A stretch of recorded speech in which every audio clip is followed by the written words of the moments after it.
Welcome to Surya super strong TMT நடந்தது என்ன. அனைவருக்கும் கோபிநாத் அன்பு வணக்கம். இன்றைக்கும் பரபரப்பாக அடிபடக்கூடிய ஒரு விவகாரம், ஒரு பிரச்சனை என்பது நித்யானந்தருடைய பிரச்சனை. இது குறித்து பல்வேறு வகையான விவாதங்கள் பல்வேறு கோணங்களில் நடந்துகிட்டு இருந்தாலும் கூட அந்த வீடியோவை எடுத்தது யார், எதற்காக எடுத்தார், அதன் காரணம் என்ன அப்படின்னு பல்வேறு யூகங்கள் ஆரம்பத்திலிருந்தே வந்துட்டு இருந்தது. இந்த வீடியோவை எடுத்தது அப்படிங்கிறது தர்மானந்தா என்கிற லெனின். இவர் நித்யானந்தாவினுடைய சீடர். எதற்காக இந்த வீடியோவை எடுத்தார் லெனின், இதன் நோக்கம் என்ன?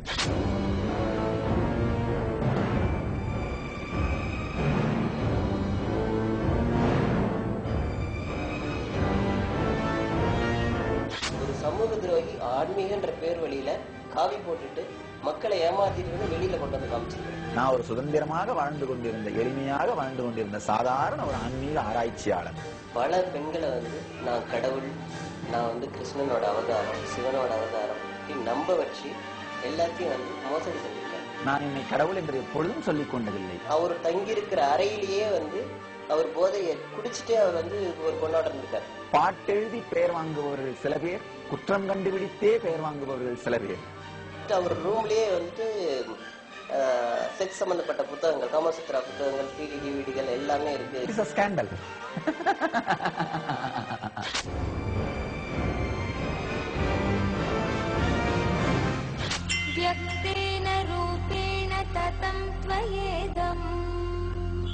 ஆன்மீக உலகில் பக்தர்களால் பரவசத்துடன் உச்சரிக்கப்படும் ஒரு பெயர்தான் பரமஹம்ச ஸ்ரீ நித்யானந்த சுவாமிகள். 32 வயதிற்கு உள்ளாகவே உலகம் முழுக்க அறியப்படும் அளவிற்கு பிரபலமான இவரது பின்னணியோ மிகச் சாதாரணமானது. திருவண்ணாமலையைச் சேர்ந்த அருணாச்சலம் லோகநாயகி தம்பதியின் 2வது மகனான இவருக்கு பெற்றோர் முதலில் வைத்த பெயர் Rajasekar.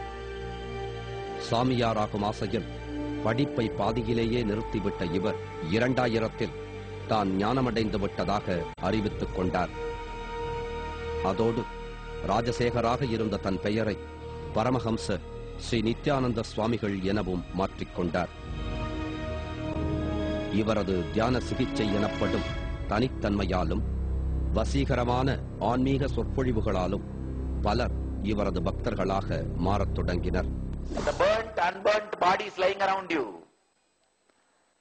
pain, physical, mental or anything which is lying inside you are the bones and skulls. You became the Kala Bhairava, untouched by all these things, and dance among all these things in Ananda Samadhi. 2003 பெங்களூருவை தலைமையகமாக கொண்டு தியான பீடம் இவரது தலைமையில் உருவானது. அடுத்தடுத்த வருடங்களில் உலகம் முழுக்க 33 நாடுகளில் தியான பீடத்தின் கிளைகள், லட்சக்கணக்கில் பக்தர்கள், ஆயிரக்கணக்கில் சீடர்கள் என நித்யானந்தர் பலம் பொருந்திய ஒரு சக்தியாகவே வளர்ந்து வந்தார். உலகம் முழுக்க நித்யானந்தரை அவரது பக்தர்கள் ஒரு கடவுளாகவே பார்த்து வந்த நிலையில்தான் வெளியானது அந்த அதிர்ச்சிகரமான வீடியோ. அதில் நித்யானந்தர் நடிகை ரஞ்சிதாவோடு நெருக்கமாக இருந்த காட்சிகளை பார்த்த பக்தர்கள் பதறிப் போயினர். இப்படி ஒரு வீடியோவை எடுத்து வெளியிட்டது யார் என்பது மர்மமாகவே இருந்து வந்தது. இன்னொரு புறம் வீடியோ வெளியான உடனேயே நித்யானந்தருக்கு எதிரான கண்டன குரல்கள் ஒலிக்கத் தொடங்கிவிட்டன.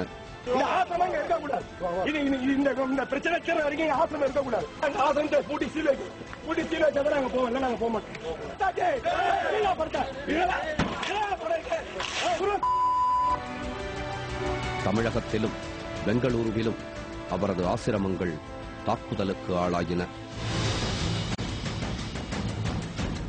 இந்த நிலையில்தான் நித்யானந்தர் மக்களின் மத நம்பிக்கைகளை ஏமாற்றிவிட்டதாக வழக்கறிஞர்கள் சிலர் கூட்டாகச் சேர்ந்து காவல்துறையிடம் புகார் கொடுத்தனர். நித்யானந்தர் மீது வழக்கு பதிந்துள்ளதாக காவல்துறை அறிவித்தது. ஆனால் நித்யானந்தர் தரப்போ முதலில் இந்த வீடியோ போலியானது என்றும் இதற்கெல்லாம் காரணம் லெனின் என்பவர்தான் எனவும் குற்றம் சாட்டியது. ரகசிய வீடியோ வெளியானது எப்படி, யார் இந்த லெனின் என ஏராளமான கேள்விகள் எழுந்தன. இந்த நிலையில்தான் அடுத்த பரபரப்பு ஆரம்பமானது. தான் யார் என்பதை வெளி உலகிற்கு காட்டிக் கொள்ளாமல் ரகசியமாகச் சென்று காவல்துறையிடம் நித்யானந்தருக்கு எதிராக லெனின் புகார் கொடுத்துள்ளதாக செய்திகள் வெளியாயின. நித்யானந்தர் மீது வழக்குகள் பதிவு செய்து அவற்றை கர்நாடகாவிற்கு மாற்றம் செய்வதாக தமிழக காவல்துறை அறிவித்தது. தற்போது இந்த வழக்கினை கர்நாடக போலீஸ் சிபிசிஐடி விசாரணை செய்து வருகிறது. ஒரு சாமியார், ஒரு நடிகை, ஒரு வீடியோ, இதை சுற்றி சுற்றி தொடர்ந்து வரும் பரபரப்பான செய்திகள் இவை யாவும் ஒரு கண்ணாமூச்சு ஆட்டம் போலவே நடந்து கொண்டிருந்தன. இந்த நிலையில்தான் தற்போது நித்யானந்தரை ரகசியமாக படமெடுத்தது நான் தான் என வெளி உலகிற்கு வந்து பகிரங்கமாக அறிவித்திருக்கிறார் லெனின். நித்யானந்தர் மீது நான் வைக்கிற குற்றச்சாட்டு, பல பெண்களை நான் கடவுள், நான் கிருஷ்ணனோட அவதாரம், சிவனோட அவதாரம், இந்து மதத்துல என்னென்ன கடவுள் இருக்கோ அது அத்தனை பேரையும் சொல்லி நான் கடவுள் அப்படின்னு சொல்லி நம்ப வச்சு எல்லாத்தையும் மோசடி செஞ்சிருக்காரு. அது அபியூஸ் பண்ணிருக்காரு. என் கூட நீ செக்ஸ் வச்சுக்கிட்டா நீ ஞானத்தை அடைஞ்சிருக்க. அதனாலதான் எந்த ஒரு பெண்மணி இதுவரைக்கும் கம்ப்ளைண்ட் கொடுக்கல. அப்படி இப்ப உணர்ந்தாலும் யாருமே முன் எது சமூக பயத்தினால முன்னாடி வராம இருக்கிறாங்க. குறைஞ்சது 30-40 பெண்களோட ஆல்ரெடி தொடர்பு இருக்கு. நான் எனக்கு தெரிஞ்சே சொல்றேன், இதோட அதிகமா இருக்கலாம். எல்லாரும் இப்ப சொல்றது பார்த்தா இதோட அதிகமா இருக்கலாம்ன்றாங்க. இங்க இந்தியாவிலையும் சரி, அமெரிக்காவிலையும் சரி, பல வெளிநாடுகள்ல இருக்கிறவங்க. இதுல பக்தர்கள், உள்ள இருக்கிற பிரம்மச்சாரிணிகள், வெளியில இருக்கிறவங்க, ஆர்கனைசர்கள் எல்லாருமே இருக்காங்க. எல்லா தரப்புகளும் இருக்காங்க. யாருமே வெளியில வராது. காரணம் இவரோட பேக்ரவுண்ட் இன்ஃபுளுன்ஸ், பணம், அரசியல் செல்வாக்கு. ஏன்னா இந்தியாவில் இருக்கிற முக்கியமான எல்லா தலைவர்களும் வந்திருக்காங்க. எந்த கட்சியும் சாராம, ஆளுங்கட்சி எதிர்கட்சி எல்லாருமே வந்திருக்காங்க. சோ அதனால இருக்கிற பேக்ரவுண்ட் சப்போர்ட் இன்னைய வரைக்கும் அவரை கைது செய்யல. நித்யானந்தர் மீது நம்பவே முடியாத மேலும் பல குற்றச்சாட்டுகளை வைக்கும் இவர் யார்? சேலம் மாவட்டம் ஆத்தூரை அடுத்துள்ள சிறு கிராமத்தைச் சேர்ந்தவர் லெனின். ஆன்மீக நாட்டம் இவரை நித்யானந்தரிடம் கொண்டு சேர்த்துள்ளது. அவரது சீடராக மாறிய லெனினிற்கு வைக்கப்பட்ட புதிய பெயர்தான் நித்ய தர்மானந்தா. 2004 அவர் சென்னையில ஒரு ப்ரோக்ராம் அட்டன் பண்ண நான் முதல்ல. அதன் பிறகு 2006 வரைக்கும் தொடர்ந்து என்னென்ன தியானபீடம் மூலியமா நடக்கிற ப்ரோக்ராம் எல்லாமே கண்டினியூஸா அட்டன் பண்ணிட்டு இருந்தேன். எல்லா தியான வகுப்புகளும் அட்டன் பண்ணேன். அது ஃபுல்லா அவர் பார்த்து அவரோட எல்லா கிளாஸும் எல்லா டிஸ்கோஸும் இன்ஸ்பயர் ஆகி 2006 அவரோட முழுக்க சன்னியாச வாழ்க்கையே போதும் அப்படின்னு சொல்லிட்டு தேர்ந்தெடுத்து 2006 ஆகஸ்ட் மாசத்துல போய் முழுமையா ஜாயின் பண்ணிட்டேன். 2006 ஆகஸ்ட்ல இருந்து இப்ப கடைசியா நான் வந்து 18ஆம் தேதி வரைக்கும், ஜனவரி 18 வரைக்கும் அவர் கூட தான் ஆசிரமத்தில். ஆசிரமத்தில் தனக்கு கொடுக்கப்பட்ட வேலைகளை மன நிறைவுடன் செய்து வந்திருக்கிறார் அவர்.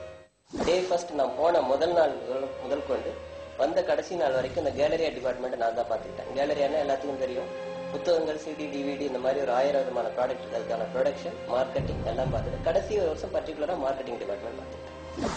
ஒரு கட்டத்தில் அரசல் புரசலாக காதில் விழுந்த செய்தி அவரை அதிர்ச்சி அடையச் செய்துள்ளது.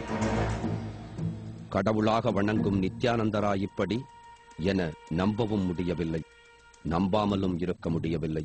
சில மாதங்களுக்கு முன்னாடி சக பிரம்மச்சாரி ஒருத்தர் இவர் மேல இந்த மாதிரி தகாத ட்ரை பண்ணாரு அப்படின்னு சொன்னாங்க. ஃபர்ஸ்ட் டைம் அது கேட்டோடனே பயங்கர அதிர்ச்சியா இருந்துச்சு. என்னால் நம்பவும் முடியல. ஏன்னா நாங்க எல்லாருமே ஆசிரமும் சரி, பக்தர்களும் சரி, ஆர்கனைசர் எல்லாருமே, இவங்க சம்பந்தப்பட்ட எல்லாருமே கடவுளா தான் நம்பிட்டு இருந்தோம். அவர் அவதார புருஷர், அவர் தான் சிவன், கிருஷ்ணன், அவர் என்னென்னதான் கிளைம், அதெல்லாம் அப்படி முழுமையா நம்பிட்டு இருந்தோம். அந்த டைத்துல அவர் கேட்ட நிகழ்ச்சி பயங்கர அதிர்ச்சியா இருந்தது. என்னால நம்ப கூட முடியல ஃபர்ஸ்ட். பட் அதே சமயம் அதுக்கப்புறம் ஒரு சில மாதம் கழிச்சு இன்னொரு லேடிஸ் சொன்னாங்க, அதே ஆசிரமம் பேர் சொல்ல விரும்பல, அவங்களும் அதே தான் சொன்னாங்க, என்ன மென்டலாகவும் பிசிக்கலாகவும் அபியூஸ் பண்ணாங்க அப்படின்னு சொன்னாங்க. அது பிறகுதான் முடிவு பண்ணோம், சரி வெறும் வார்த்தையால வெளியில சொன்னா நம்ப மாட்டாங்க. ஃபர்ஸ்ட் இதுக்கு முன்னாடி நான் என்ன பண்ணேன், இந்த ஆசிரமத்தை வெளியில போயிடலாம், நமக்கு இது வேண்டாம், நமக்கு சும்மா ஆன்மீக லைஃப் வேற எங்கேயாவது போயிடலாம், இல்லாட்டி வீட்டுக்கு வந்துடலாம் அப்படின்ற மாதிரி தான் முடிவு பண்ணேன். அப்புறம் ஒரு கன்ஃபியூஷன், கிட்டத்தட்ட ஒரு மாசம் பயங்கர குழப்பத்துல இருக்கு. பெரும் குழப்பத்திற்கு பின் தீர்க்கமாக ஒரு முடிவெடுத்தார் லெனின். தவறுகளை ஆதாரப்பூர்வமாக படம் பிடித்து வெளி உலகிற்கு காட்டுவது